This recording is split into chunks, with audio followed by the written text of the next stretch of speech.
Handling hazardous drugs, such an exciting topic.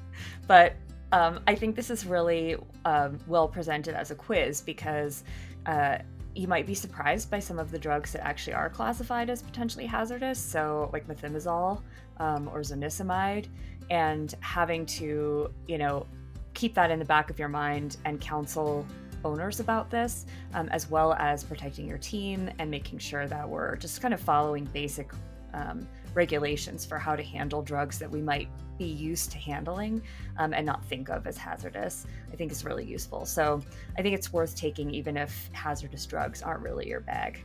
Yeah, when I read the title, I figured this wouldn't really apply to me because my mind immediately went to things like injectable chemotherapeutic agents or things that I might not be using every day. But just like you said, this talked about, medications we have in clinic all the time, methimazole, zonisamide. And so, yeah, even if you don't think of these medications as high risk, they really do need to have some sort of, safety protocol, and your team needs to be aware of how to handle them.